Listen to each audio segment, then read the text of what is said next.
For 3 years of marriage, my wife never allowed me into her room.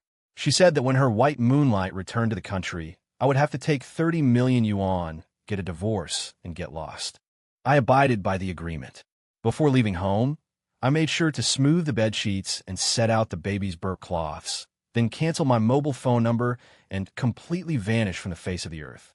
Later, the white moonlight betrayed the Wen family, and unexpectedly, it was up to me, the mere son-in-law, to turn the tables. With 5 minutes left before Wenua arrived home from work, I had already prepared her favorite dishes: strawberry mapo tofu, Beijing doji, Westlake vinegar fish, and more. The housekeeper, standing by, said enviously, "Wenua, choosing you as her live-in son-in-law was truly a wise choice." I think so too. Wenua has a binge eating disorder when under pressure, but since you arrived, her symptoms have significantly eased. I glanced at him sideways. No wonder he managed to climb his way up to the housekeeper position with such a way with words. With a click, Wenua pushed open the door. Her amber eyes lingered only briefly on the food on the table before she frowned and said, "I don't have pica, Fong Lian. Come to the study. I have something to discuss with you." With a trouble on heart, before going upstairs, I tasted the fish, and I couldn't help but smack my lips. Who says this fish is weird? This fish is great. You don't need to cook anymore. Wenua cut to the chase, her gaze never lingering on me for more than a second, constantly scanning the documents busily. "If you don't like it, I can try to improve it." "No need. Last time you had the bright idea to stir-fry a pot of green beans. I spent 3 days in the ICU, and the group's stock price plummeted to a historic low. We can't afford any more setbacks." When she said this, her emotions finally fluctuated a little, a palpable sense of lingering fear emerging. I stood there in my apron, holding a spatula, at a complete loss. "What I mean is, you don't have to live here anymore. Because Chu Juanza is returning to the country tomorrow, our contract can be terminated." Wenua spoke with interest, seemingly waiting for me to haggle, but I stood there dumbfounded for a long time. Finally, with tears in my eyes, I stubbornly raised my head. "Okay, I understand." As soon as I finished speaking, I left the study without looking back, the deafening sound of the closing door turning the tables on Wenua. Her hand was still reaching for the second contract, the bright, bold words "lifelong contract" on the top of it, now so dazzling they were almost blinding. Back in my room, I couldn't help but collapse onto the bed, holding my head. It wasn't so much sadness as a voice in my head, driving me to distraction. "Hey host, don't sleep. You can't deviate from the plot. You two are supposed to have several more chapters of push and pull. What's with you giving up your spot to the white moonlight now? If this ends up unfinished, our performance bonus for this quarter is totally gone." The system had the adorable voice of a young girl, but sometimes its gujal was enough to make my head throb. "Stop it. I need some peace." "Peace? But my name is Long Long." *TN. The wordplay is that the name for peace here is Jingjing, while the system claims its name is Long Long. Get lost. Oh, as with most son-in-law plots, Wenua needed a programmatic husband to help her through a career hurdle. The hell-level difficulty was having an unforgettable white moonlight in her heart. The epic-level difficulty was that the white moonlight was returning to the country, and the son-in-law had to start defending his position. Even though the plot had already made Wenua's choice lean towards me, I still felt this script was too difficult, especially after my self-confidence had been repeatedly crushed. If I stayed any longer, with the domineering CEO's wife's white moonlight returning, I'd have to change my self-imposed departure into the son-in-law's record of self-inflicted humiliation. Compared to her childhood sweetheart, Chu Juanza, so accomplished and outstanding in his career and studies. I'm just a naive and foolish college boy, freshly graduated and suddenly facing family misfortune. I went to work as a waiter at a business KTV, where I met the drunk Wenua, and then, a series of events too explicit to detail, I somehow ended up with that son-in-law contract. The agreement was that before Chu Juanza returned, I would move into the one family villa and be his son-in-law for 3 years. During those 3 years, I couldn't show my face in public see, and even more so, I wasn't allowed any intimate relations with Wenua.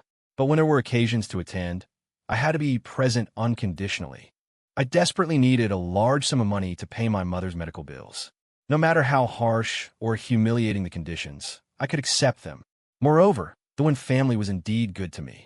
The only additional request was for me to use my naturally excellent cooking skills to cure Wynn Nua's bulimia. Now that I could finally be free, I didn't care how the damn plot was supposed to develop.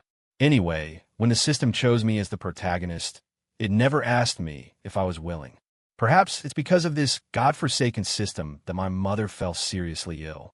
The next day, as the first light of dawn spread across the courtyard, as usual, I prepared my last breakfast at the Wynn residence. Wynn Nua also woke up much earlier than usual, her lotus-colored nightgown accentuating her alluring figure. Her eyes were rimmed with red and swollen, suggesting a restless night. About what I said yesterday. Her voice was hoarse, the sentence unfinished, as she hesitated on how to ask me to stay. I know, I'll move out today. After a night of tossing and turning, and after much preparation, hearing my determined answer still left her ashen-faced. She simply nodded and prepared to lock herself in her room again. Have something to eat. I made this with care today. When Nua's figure paused, and after a moment, she turned and came to the dining table. A glimmer of unusual light flickered in her weary eyes. You're cooking today? Looks good. I had made plain congee from last night's leftover rice, along with some quick frozen buns from the supermarket and some small pickled vegetables. I could only guarantee this level of cooking without any mishaps. While she ate, I tried to be as well-behaved as possible, like a dutiful wife in a TV drama, reminding her, don't drink so much at social events in the future. Take care of your health. Chu Junza will take care of me. Sincerely, huh? All right, let's see who's more stubborn. I've changed the sheets and duvet cover in the master bedroom to your favorite ones. There are condoms in the bedside table drawer. I know you don't have plans for a child recently, so be safe. A faint cracking sound came from the white porcelain bowl and spoon she was using, followed by a silence that felt camera awkward. Okay. I don't remember how long she paused, but the moment that word landed, my originally defiant heart also felt a strange, tearing pain. I had just packed my bags and was about to bid farewell to the Wynn family, one by one, only to find them already lined up at the door in perfect order, chests puffed out and heads held high, looking incredibly energetic. Wasn't this a bit too much of show? Downstairs, I tightly grasped the housekeeper's thick hands and hurriedly thanked him. Uncle, we've worked together for 3 years. There's no need to be so formal. The housekeeper awkwardly withdrew his hand. Young man, take care of yourself in the future. We're here waiting for young Master Chu to return. If you have nothing else, you should head back early to avoid any awkwardness. Chu Junza? Fine. A change of personnel, but not a change of shift, huh? Were they in such a hurry to have him move in? Could anything be more awkward than this? As it turned out, yes. And that was Chu Junza already standing at the door, with Wynn Nua smiling happily beside him, her arm linked through his as they walked in. Chu Junza's gaze lingered on me only briefly before he turned to embrace the housekeeper, not forgetting to exchange pleasantries. Uncle, it's been a long time since we've seen each other. I stood there foolishly, watching their family reunion, so perfect and harmonious. Only after they had exchanged greetings for a long while did they notice me. Chu Junza pointed at me, but his face was close to Wynn Nua's ear. Is this the Fong Lian you mentioned? She nodded, not saying a word, still with that look of superiority, disdainful of everything. Thank you for taking care of Wynn Nua for 3 years. It was my duty. There's no such thing as should be. To have troubled you for 3 years without any relation is my negligence. Don't worry. We will do our best to compensate you. His mouth was full of endless apologies, but his eyes, looking at Wynn Nua, were filled with unspoken affection. I followed along and shook hands, the handover process going exceptionally smoothly, without any attempts to retain or make things difficult for me. It was completed in a harmonious atmosphere. Specifically, they were afraid I would linger, and I was afraid they would humiliate me.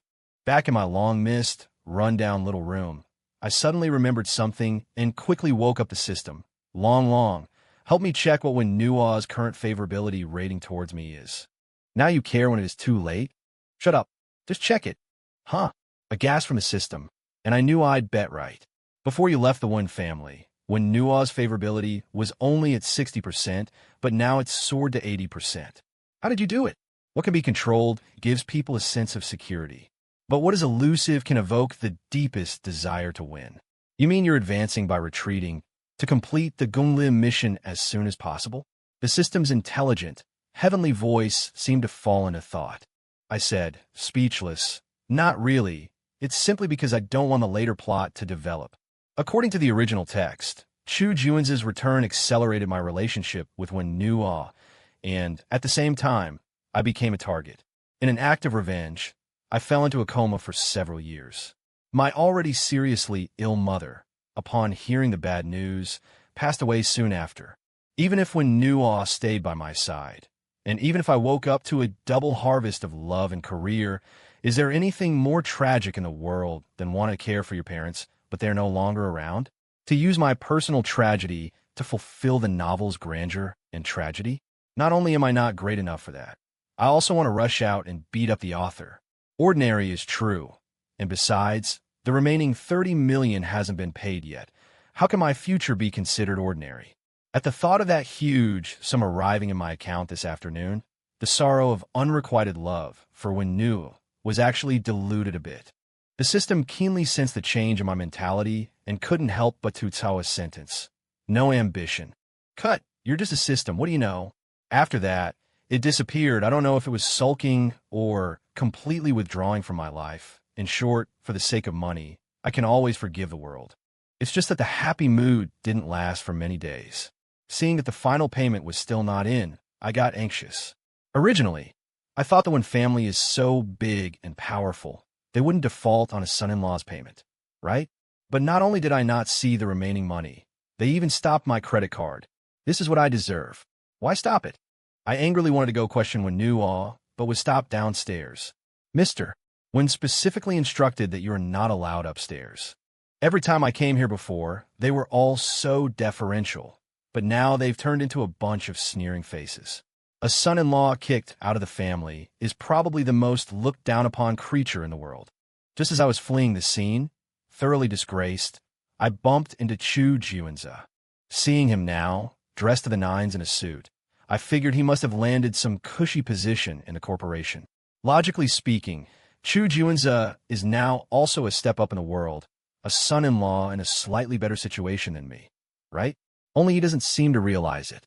On the surface, he maintains the same modest and courteous demeanor he had at the one family home, but his words carry a subtle barb, an aggressive edge that's hard to miss. He's my friend. I'm bringing him up. In the future, Mr. Fong, you're not to stop him. We're practically family. Understood, President Chu. He looks like Zhu Beiji, just one step away from successfully completing his pilgrimage to the West.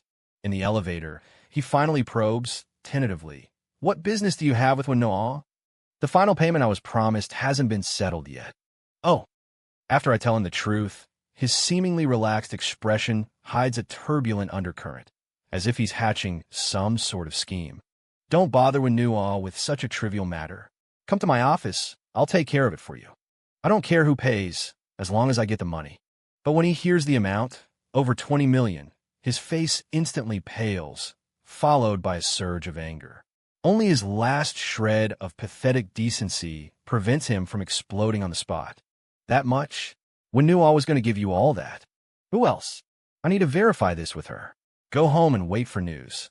Seeing that he can't make the decision, I plan to go directly to Wen Nua, but as I'm leaving, he suddenly slams me against the wall. "I told you, don't bother her. You two have nothing to do with each other anymore." He begins to vent his pent-up resentment and grievances. "Don't you think 20 million is way too much for you? That you're not worthy of it? A person should know their place and not covet assets beyond their control. I'm the only one who's truly right for Wen Nua. Don't let me see you again, or I'll make sure you end up a homeless beggar. Get lost." The feeling of being choked is really uncomfortable, especially since Chu Juanza was heavy-handed, and I almost lost my life. I prepared a whole sack downstairs, planning to find another brick, and ambush Chu Juanza in the garage at night to beat him up when Wen Nua arrived. "This one won't do. It's too sharp. It could cause serious trouble." She looked at the stone I hid behind my back and couldn't help but laugh. In 3 years of living together, I had never seen her laugh so happily. Weren't you busy? Of course, I knew this was Chu Juin's excuse to brush me off, but I was also angry, wondering why she had someone stop me downstairs. Did she really find me annoying? Didn't want to see me? She pushed aside my collar, looking at the deep red handprint. Her face suddenly darkened, and her voice turned cold. Did Chu Juinza do this? It's none of your business. I came today just for the remaining payment. Nothing else. Even with my head down, I could sense a change in her gaze, anticipating a certain response. I shook my head no. I still have a rural household registration. If you delay paying migrant workers' wages, I'll sue you in court. Fine, I'll wait for the summons. But more than that, I hope to receive your love letter first. When did she become so good at sweet talk? Could it be that Chu Juinza taught her? Forget it. With his character, Wen Nuo would feel like she was wasting her breath just by talking to him for one more sentence. Then remember to pay me as soon as possible. I'm leaving. As for when to knock Chu Juinza unconscious, I can only say that revenge is a dish best served cold. I said I'd give it to you, but I didn't say how I'd give it to you, or when you'd get it all. When Nuo was playing tricks behind me, I turned around and looked at her carefully. Ripped jeans, a white camisole with a black leather jacket over it. A typical Kendall Jenner look, classic yet playful. Don't be fooled by her casual, bourgeois outfit. Her face clearly showed a petty mindset. It was rare for her to get a hold of my weakness, so of course she had to flaunt it. It seems like it's been a long time since the two of us took a walk by the river. The last time we walked here was shortly after we got our marriage certificate. When Nuo said to me very seriously, "Are you ready to be my husband?" Such a childish line, of course, had to be answered with even more abstract language. Not now, but I believe one day my bloodline will awaken. The reason I had this confidence at the time was that, not long after I met with Nuo, the system automatically appeared and guided me step by step on how to win her over. Later, when I found out that the plot required a huge sacrifice from me, I decisively chose to give up. Ultimately, I was the one who started it all and then abandoned it, choosing the Gonglir task, but not sticking with it until the end. Therefore, I do feel a bit guilty towards Wenua. Perhaps looking at the same night scene, she also remembered that night's conversation. Suddenly, she lost interest and stopped in front of the old grandpa's balloon stand, coquettishly saying, "Ex-husband, I want this." The strange address drew sideways glances from the people around us. The street, originally filled with the evening breeze, suddenly felt a bit like a stage, and I was happy to play along. Okay, then after we buy it, shall we go home? Should we go to your place or mine today? My place. Yours is not very convenient. Okay. She got her wish, clutching the Patra Star balloon, her body unconsciously pressing closer to mine. It seems that since we met, apart from that enchanting night when everyone was drunk, there has been no intimate contact. She even made a rule for me not to enter the bedroom. There were a few chances, though, when Wenua came home drunk and started to wildly pounce on me. Thinking of those revealing scenes, I can't help but swallow my saliva. If it weren't for the system's frantic warnings that having relations prematurely would cause the main storyline to break, our child could have been playing soy sauce by now. What are you thinking about? Thinking about when you pushed me. When Nuo, seeing that I hadn't spoken for a long time, asked curiously. I replied without even thinking, so smoothly. I thought she would be shy and hit me again, but she stood there stunned for a long while before slowly saying, "Why don't we try again? In theory, we are still legally husband and wife, and the other party has clearly extended an olive branch, so why would I refuse?" But I still fled back to my shabby little home. I really deserve to die, knowing that when Nuo is not on the path I'm going to take, yet I still provoke her. Tonight, I should have just knocked Chu Juinza out with a stick. What was I doing going to the riverside? For the next few days, I mostly stayed in the hospital to accompany my mother. She had a good impression of Wenua, and several times complained about why I didn't bring my wife along. I could only make excuses, saying that she was busy with work. But a lie can only stay hidden for so long. Once our divorce proceedings are over, the news of her engagement to Chu Juinza will be on the front page again, and the truth will come out. I was worried about the impact on my mother's health, and was hesitating about how to prepare her when I saw Wenua already sitting in the ward. The two of them were chatting happily, not showing any unfamiliarity at all. Wen Nuo, who had never lifted a finger to do housework, was thoughtfully standing at the head of the bed, peeling fruit and chatting about everyday life. You two have been married for a while now. Why haven't you talked about having children? Like all mothers-in-law in the world, Mom inevitably cared about the issue of family. Wen Nuo looked embarrassed, unsure of how to respond. Just as I was about to enter the room to break the awkward silence, I saw her turn her lively eyes for a moment, deliberately lowering her voice to say, "Mom, it's not my problem. It's Fang Lian. No, it's just that he seems to mind having relations with me. He hardly comes home lately, I even suspect." Speaking of her grievances, she even started to cry. How could she turn black into white like this? It was obviously me who was kicked out of the house. This little brat, I was wondering why he's been coming to the hospital so often lately. So he hasn't been home either. But don't you worry, I know my child. He would never be the kind of man to fool around outside. Judging by how busy Wen Nuo usually is, being able to spare even 10 minutes to visit my mom is already a thoughtful gesture. But now she has stayed for 2 hours, which is really touching. As she left, she knew I was waiting around the corner. Watching her take those tiny, shuffling steps, I wondered how I'd never noticed this adorable side of her before. Why were you spreading rumors about me? I couldn't help but reach out and pat her head.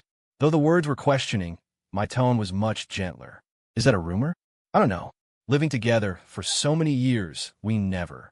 You know, I have reason to doubt your abilities, right? You never gave me a chance to show you. Chance? You have to make your own chances. All you do is bury yourself in the kitchen, researching all kinds of bizarre dishes. How am I supposed to give you a chance? Oh, are you saying it's my fault for not being proactive? She smiled, about to say something, but was abruptly interrupted by a phone call. I couldn't hear what was said on the other end, but I saw Wen Nuo's expression shift, her eyes flickering with a hint of determination. What's wrong? The proposal for the group's next phase of bidding has been leaked. How could that happen? Chu Juanza did it. What? Too shocked to react, we quickly drove away from the hospital. On the way, Wen Nuo told me about her relationship with Chu Juanza. These wealthy families often have close ties, and arranged marriages are common. So I wasn't surprised that people said Chu Juanza was Wen Nuo's white moonlight. In our 3 years together, I had never inquired about this seemingly non-existent figure, but I could sense that there was no romantic involvement between them. Wen Nuo's attitude toward this person was more of a subconscious repulsion. Throughout the drive, her face was full of disgust when she talked about Chu Juanza. Although the two families were close, they didn't have many opportunities to meet when they were young. Each time, Chu Juanza would always subtly try to flirt, but behind that facade were all kinds of sordid thoughts. Wen Nuo avoided him at all costs. Even letting him into the house was at the behest of the old man. Now that Chu Juanza had suddenly stabbed her in the back, it actually suited her. If you dislike him so much, why were you holding his arm the other day? She raised an eyebrow, a slight smile playing on her lips. What, jealous? No, hold whoever's arm you want. When we got back, the house was a mess. Grandpa Wen was panting, his face red with fury. He looked relieved to see Wen Nuo come in, but the sight of me right behind her reignited his anger. Grandpa, I'm back.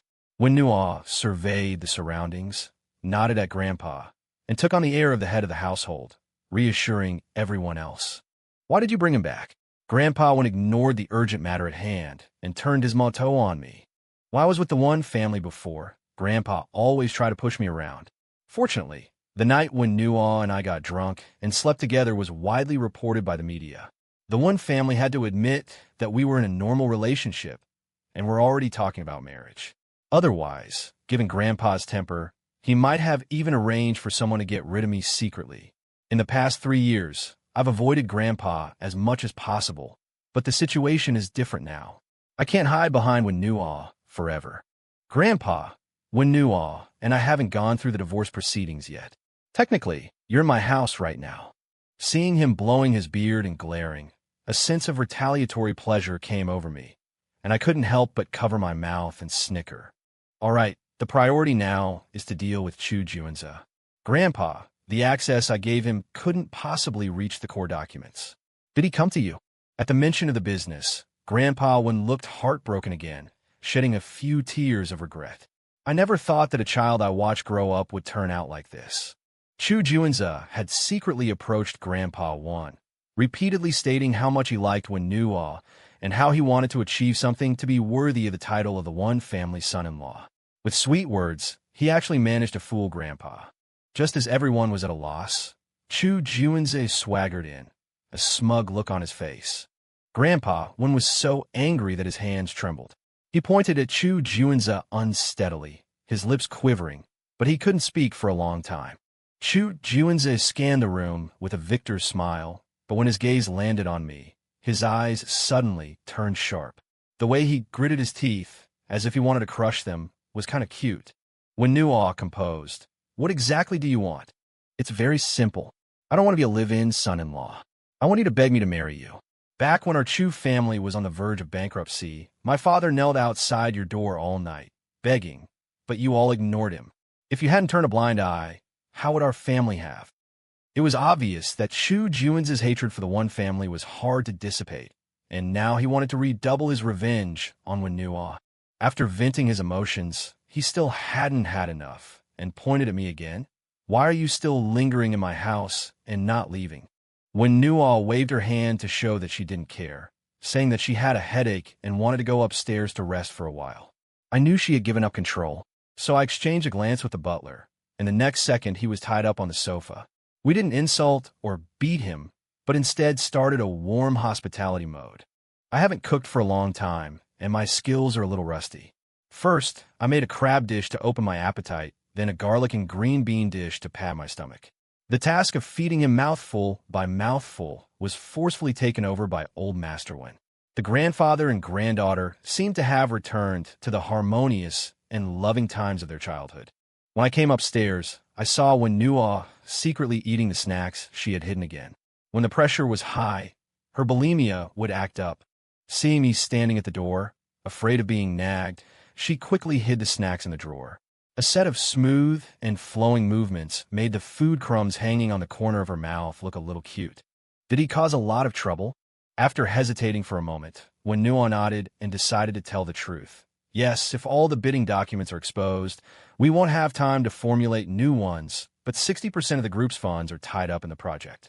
If the capital chain breaks, we will face bankruptcy liquidation. Just hearing about it made my head hurt, but Wen Nuo was facing even greater pressure. Looking at the rare sense of powerlessness in her, I also felt a deep sense of guilt and self-blame. Of course, there's always a way out. Just when I thought it was a desperate situation, the long-lost system finally appeared again. "My dear host, I'm back." Taki's flattering voice suddenly appeared in my mind, scaring me to take 2 steps back. When Nuo looked at me curiously. "What's wrong?" Nothing. I'm going to the bathroom." "Okay, don't leave tonight. No one has touched your room, and Chu Juanza hasn't lived at home at all." In the dim light, I looked directly into her eyes, as if I could read each other's little thoughts that we were unwilling to put on the table. Back in the room, I quickly connected with Taki. Having an out-of-this-world cheat at this moment was like a godsend. Taki said the system was originally going to abandon the main storyline of this book, letting it fizzle out, but after I moved out, the emotional tug-of-war between the male and female leads progressed rapidly, turning the lukewarm click rate into a rare hit. Now that the plot had hit a snag, the system sent Taki to give it another push. I angrily questioned whether they were reliable. Taki shamelessly replied, "In this era of traffic is king, what can you do? Forget it. Tell me, what should I do now? Let's find a quiet corner in the dead of night and secretly take out Chu Juanza." "No way. I can't do anything illegal." "Oh, then I have no idea. Aren't you the system?" "I'm just a system. I monitor the plot line, and it has to conform to the logic of things. I can't subjectively change it." "Then why did you tell me to take out Chu Juanza?" "Yeah, you do it. What does it have to do with me?" After a 2-hour standoff, Taki finally got annoyed by my pestering. After much bargaining, it agreed to activate the all-seeing eye system to help me see what other tricks Chu Juanza had up his sleeve. In exchange, I had to agree to take down Wen Nuo as soon as possible to satisfy the reader's expectations. Initially, as a champion of pure love, I would never have agreed, but trapped in desperation, I could only bravely sacrifice myself, believing that when Nuaw would understand. The search revealed something quite unexpected.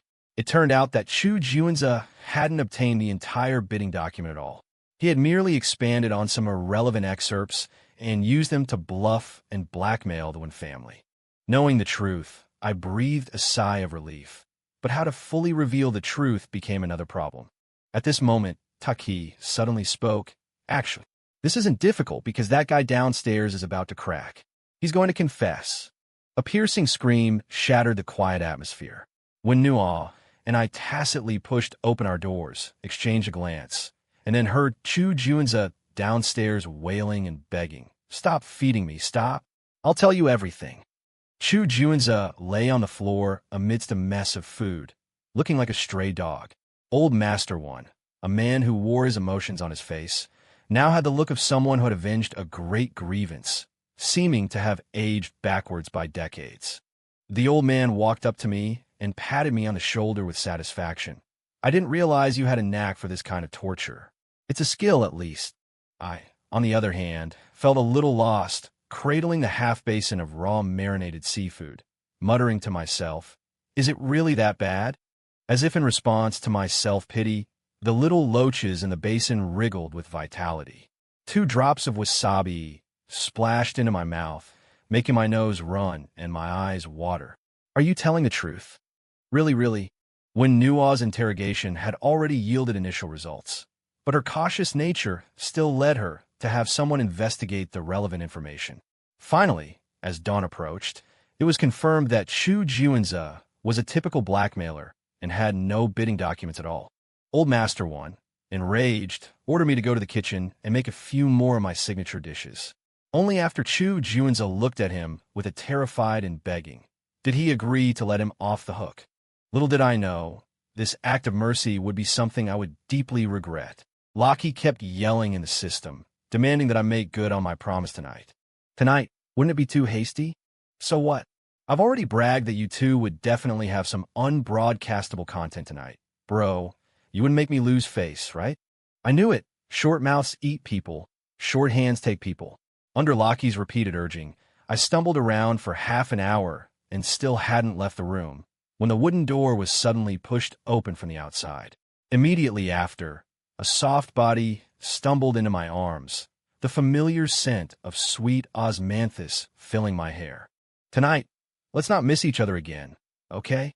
When Nuaw fell into my arms, with an indescribable fragility, the long pretense of strength finally unloaded heavily at this moment.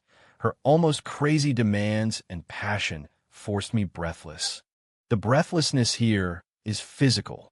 Because she didn't give me time to react, she pressed her soft, petal-like lips onto mine, kissing me very hard with a strong aggressiveness. The syllable I uttered from my throat was somewhat strained. While enjoying the overwhelming passion, I suddenly realized that I seemed to have a naturally submissive constitution.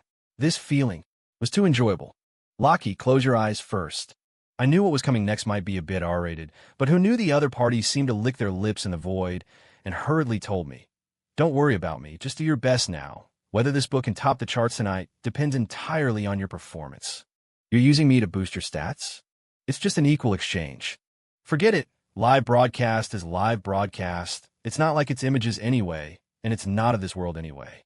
Just as I resigned myself and was about to push back, the phone rang. Is this also part of the plot? Lockie's voice was also filled with helplessness, indicating that the system was also unaware. The call was from my mother, but she should have been resting at this point. I didn't dare to neglect it, but when I picked it up, Chu Juanza's fierce voice came from the other end. "If you want your mother to live, come find me, just you and Wen Nuaw." On the way to the hospital, my hands wouldn't stop shaking. Wen Nuaw was beside me, constantly trying to comfort me, but she didn't look much better herself. Is it impossible to escape the original plot, no matter how hard I try? Is this fate, or is it karma?